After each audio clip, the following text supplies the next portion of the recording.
ಎಲ್ರಿಗೂ ನಮಸ್ಕಾರ. ವೇದಾಂತ ರಂಗದಲ್ಲಿ ಇಂದು ಮುಕ್ತಿಯ ವಿಷಯದ ಬಗ್ಗೆ ಮಾತನಾಡ್ತೇನೆ. ಮುಕ್ತಿ ಬಂದು ವೇದಗಳಲ್ಲಿ ಮುಕ್ತಿಯ ಬಗ್ಗೆ ಏನನ್ನ ಹೇಳಿದ್ದಾರೆ ಎಂದು ತಿಳ್ಕೊಳ್ಳೋಣ.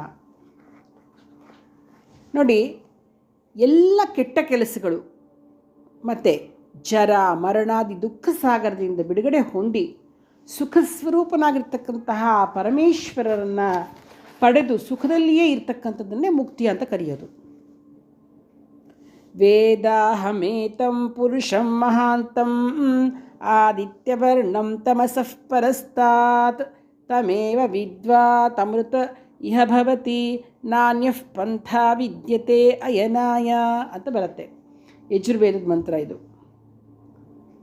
ಏನಿದು ಹಿಂಗಂದರೆ, ಮುಕ್ತಿ ಅಂದ್ರೇನು ಅಂದರೆ ಯಾವುದರಿಂದ ಬಿಡುಗಡೆಯೋ ಅದರ ಹೆಸರೇ ಮುಕ್ತಿ.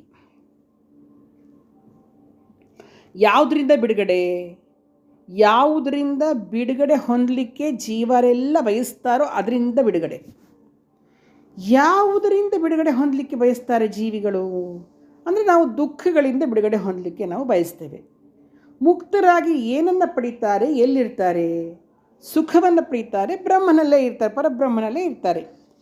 ದುಃಖದಿಂದ ಬಿಡುಗಡೆ ಹೊಂದಿ ಸುಖವನ್ನು ಪಡೆದು ಪರಮಾನಂದ ಪರಮಾತ್ಮನಲ್ಲಿರೋದಕ್ಕೆ ಹೆಸರು ಮುಕ್ತಿ ಅಂತ. ಇದನ್ನೇ ವೇದ ಹೇಳ್ತಕ್ಕಂಥದ್ದು. ಏನು?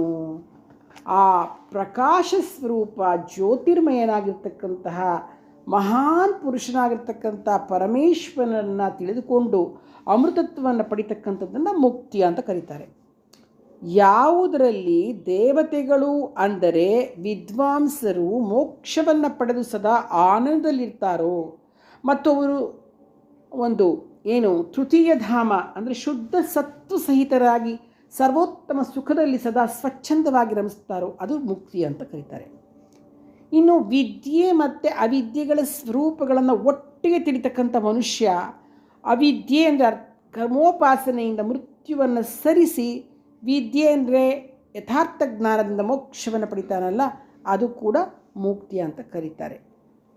ಇನ್ನು ತದ್ವಿಷ್ಣು ಪರಮಂ ಪದಂ ಸದಾ ಪಶ್ಯಂತಿ ಸೂರಯಃ ದಿವೀವ ಚಕ್ಷುರಾತತಂ ಅಂತ ಬರುತ್ತೆ. ಅದರಲ್ಲಿ ಏನು ಹೇಳ್ತಾರೆ? ವಿದ್ವಾಂಸರು ಸದಾ ಪರಮಪದ ಅಂದರೆ ಮೋಕ್ಷ ಪದವನ್ನು ನೋಡ್ತಾರೆ.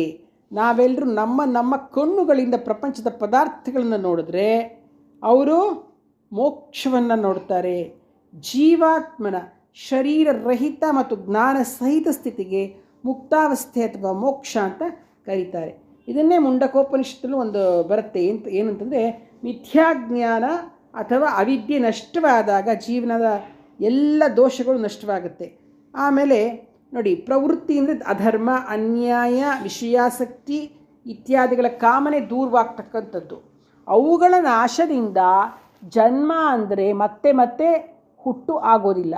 ಅದಾಗದೇ ಇರೋದರಿಂದ ಎಲ್ಲ ದುಃಖಗಳ ಅತ್ಯಂತ ಭಾವ ಆಗ್ತಕ್ಕಂಥದ್ದು. ದುಃಖಗಳ ಅಭಾವದಿಂದ ಏನಾಗುತ್ತೆ? ಪರಮಾನಂದ ಮೋಕ್ಷದಲ್ಲಿ ಅಂದರೆ ಶಾಶ್ವತವಾಗಿ ಪರಮಾತ್ಮನೊಡನೆ ಇದು ಆನಂದವನ್ನು ಅನುಭವಿಸ್ತಕ್ಕಂಥದ್ದು. ಅದೇನು ಉಳ್ಕೊಳತ್ತಲ್ಲ ಅದನ್ನೇ ಮೋಕ್ಷ ಅಂತ ಕರೀತಾರೆ. ಹೀಗೆ ಮೋಕ್ಷಕ್ಕೆ ಸಾಕಷ್ಟು ವ್ಯಾಖ್ಯಾನಗಳು ನಮಗೆ ಕಂಡುಬರುತ್ತೆ. ಕಠೋಪನಿಷತ್ತಿನಲ್ಲಿ ಒಂದು ಮಂತ್ರ ಇದೆ.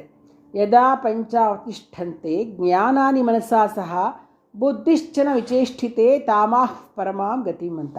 ಅಂದರೆ ಮನಸ್ಸಿನ ಜೊತೆ 5 ಜ್ಞಾನೇಂದ್ರಿಯಗಳು ಪರಮಾತ್ಮನಲ್ಲಿ ಸ್ಥಿರವಾಗಿ ಅವನಲ್ಲೇ ಸದಾ ರಮಿಸಿದಾಗ ಮತ್ತು ಬುದ್ಧಿಯೂ ಕೂಡ ಜ್ಞಾನಕ್ಕೆ ವಿರೋಧವಾಗಿ ಆಚರಿಸದೇ ಇರುವಾಗ ಅದನ್ನೇ ಪರಮಗತಿ ಅಥವಾ ಮೋಕ್ಷ ಅಂತ ಕರೀತಾರೆ ಅಂತ. ಮನುಷ್ಯನ ಹೃದಯದ ಎಲ್ಲ ಕೆಟ್ಟ ಕೆಲಸಗಳಿಂದಲೂ ದೂರವಾಗಿ ಶುದ್ಧವಾದಾಗ ಅವನು ಮೋಕ್ಷವನ್ನು ಪಡೆದುಕೊಂಡು ಅವನಿಗೆ ಆನಂದ ಹೊಂದುತ್ತಾನೆ ಅನ್ನೋದು ತಿಳಿದುಕೊಳ್ಬಹುದು. ಇನ್ನು ವೇದಾಂತದಲ್ಲಿ ಮುಕ್ತಿಯ ಸ್ವರೂಪದ ವರ್ಣನೆ ಬೇಕಾದಷ್ಟು ಕೊಡ್ತಾರೆ. ಅಭಾವಾಂ ಬಾದರಿರಾಹ ಹೇಂ ಭಾವಂ ಜೈಮಿರ್ ವಿಕಲ್ಪಾಮನನಾತ್ ದ್ವಾದಶಾಹ ವಧುಭವಯ ವಿಧಂ ಬಾದರಾಯಣೋತಃ ಅಂತ ಬರತಕ್ಕಂಥದ್ದು. ಅಂದರೆ ವ್ಯಾಸರ ತಂದೆ ಯಾರು? ಬಾದರಾಯಣರು. ಅವರ ಅಭಿಮತ ಏನಪ್ಪ ಅಂದರೆ ಜೀವನು ಮುಕ್ತ ದಿಶೆಯನ್ನು ಪಡೆದಾಗ, ಮುಕ್ತಿಯನ್ನು ಪಡೆದಾಗ ಅವನು ಶುದ್ಧ ಮನಸ್ಸಿನಿಂದ ಪರಮೇಶ್ವರನ ಜೊತೆ ಪರಮಾನಂದವಾದ ಮೋಕ್ಷದಲ್ಲಿರ್ತಾನೆ. ಮತ್ತು ಇವೆರಡರಿಂದ ಬೇರೆ ಆಗಿರ್ತಕ್ಕಂಥ ಇಂದ್ರಿಯಾದಿ ಪದಾರ್ಥಗಳ ಅಭಾವವಾಗಿರ್ತಕ್ಕಂಥದ್ದು ಅನ್ನೋದನ್ನು ಹೇಳ್ತಾರೆ. ಇನ್ನು ವ್ಯಾಸರ ಪ್ರಮುಖ ಶಿಷ್ಯರಾಗಿರ್ತಕ್ಕಂಥ ಜೈಮಿನಿಗಳೇನು ಹೇಳ್ತಾರೆ ಅಂತಂದರೆ, ಮೋಕ್ಷದಲ್ಲಿ ಮನಸ್ಸಿರುವಂತೆ ಶುದ್ಧ ಸಂಕಲ್ಪಮಯವಾಗಿರ್ತಕ್ಕಂಥ ಶರೀರ, ಪ್ರಾಣಾದಿ ಮತ್ತು ಇಂದ್ರಿಯಗಳ ಶುದ್ಧ ಶಕ್ತಿಯೂ ಇರುತ್ತೆ. ಯಾಕೆಂದರೆ ಉಪನಿಷತ್ನಲ್ಲಿ ಒಂದು ಮಾತಿದೆ, ಸ ಏಕದಾ ಭವತಿ ದ್ವಿಧಾ ಭವತಿ ತ್ರಿಧಾ ಭವತಿ ಇತಿ. ಅಂದರೆ ಮುಕ್ತ ಜೀವನ ಸಂಕಲ್ಪ ಮಾತ್ರದಿಂದಲೇ ದಿವ್ಯ ಶರೀರವನ್ನು ರಚಿಸ್ತಾನೆ ಮತ್ತು ಇಚ್ಛಾ ಮಾತ್ರದಿಂದಲೇ ಬೇಗನೆ ಬಿಟ್ಟು ಬಿಡ್ತಾನೆ, ಇಚ್ಛಾವರಣಿ ಅಂತಾರಲ್ಲ ಹಾಗೆ. ಹಾಗೂ ಶುದ್ಧ ಜ್ಞಾನದ ಪ್ರಕಾಶ ಯಾವಾಗಲೂ ಅವನಿಗೆ ಆಗತ್ತೆ ಅಂತ. ಹೀಗೆ ವೇದಗಳಲ್ಲಿ ಮುಕ್ತಿಯ ಬಗ್ಗೆ ಸಾಕಷ್ಟು ವಿಷಯಗಳನ್ನು ನಮಗೆ ತಿಳಿದುಕೊಳ್ಬೋದು. ಇನ್ನು ಮತ್ತು ಮುಕ್ತಿನಲ್ಲಿ ಬೇಕಾದಷ್ಟು ಏನು ಗೊತ್ತಾ ವಿಧಗಳಿದೆ. ಏನಂದರೆ ಸಾಲೋಕ್ಯ, ಸಾರೂಪ್ಯ, ಸಾಮೀಪ್ಯ, ಸಾಯುಜ್ಯ ಅಂತೆಲ್ಲ ಬರ್ತಕ್ಕಂಥದ್ದು. ಸಾಲೋಕ್ಯ ಅಂದರೆ ಆ ಪರಮೇಶ್ವರನ ಲೋಕದಲ್ಲಿ ವಾಸ ಮಾಡ್ತಕ್ಕಂಥದ್ದು. ಯಾವ ದೇವತೆಯಲ್ಲಿ ನಾವು ಶರಣು ಹೋಗಿ ಅವರಲ್ಲಿ ಸೇರ್ಕೋಬೇಕು ಅಂತ ಇರ್ತೀವೋ, ಅಂದರೆ ಆ ಪರಬ್ರಹ್ಮ ಸ್ವರೂಪ. ಈಗ ನಾನು ಕೃಷ್ಣನನ್ನು ಪರಬ್ರಹ್ಮ ಅಂತ ತಿಳ್ಕೊಂಡ್ರೆ ಕೃಷ್ಣನ ಲೋಕ, ಈಶ್ವರನ್ನೇ ಪರಬ್ರಹ್ಮ ಸ್ವರೂಪ ಅಂತಂದರೆ ಈಶ್ವರನ ಲೋಕ, ಅಲ್ಲಿ ವಾಸ ಮಾಡ್ತಕ್ಕಂಥದ್ದಕ್ಕೆ ಸಾಲೋಕ್ಯ ಮುಕ್ತಿ ಅಂತ ಕರೀತಾರೆ.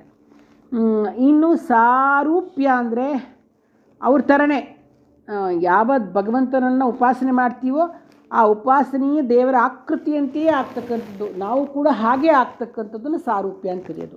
ಸಾಮೀಪ್ಯ ಅಂದರೆ ಆ ಪರಮೇಶ್ವರನ ಬಳಿಯ ಸೇವಕನಂತೆ ಇರ್ತಕ್ಕಂಥದ್ದು ಸಾಮೀಪ್ಯ.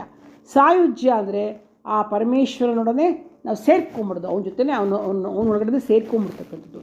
ಇನ್ನೂ ಒಂದಿದೆ ಸಾನುಜ್ಯ ಅಂತಂದರೆ ಅವನ ತಮ್ಮಂತರ ನಾವು ಇರ್ತಕ್ಕಂಥದ್ದು. ಹೀಗೆ ಇನ್ನೂ ಒಂದಿಷ್ಟು ವಿಷಯಗಳು ಮುಕ್ತಿಯ ಬಗ್ಗೆ ಬೇಕಾದಷ್ಟು ನಮಗೆ ವಿಷಯಗಳು ಸಿಗ್ತಕ್ಕಂಥದ್ದು.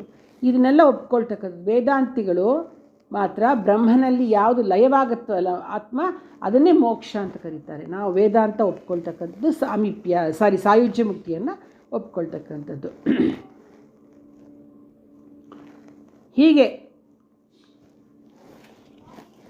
ಇದೇ ರೀತಿ ಮುಕ್ತಿಯ ಬಗ್ಗೆ ಸಾಕಷ್ಟು ವಿಷಯಗಳನ್ನು ನಾವು ತಿಳಿದುಕೊಳ್ಳಬಹುದು. ಆದರೆ ಮುಕ್ತಿ ಅಂತಂದರೆ ಮುಖ್ಯವಾಗಿ ತಿಳ್ಕೊಳ್ಬೇಕಾಗಿರೋದು ಏನಪ್ಪ ಅಂತಂದರೆ,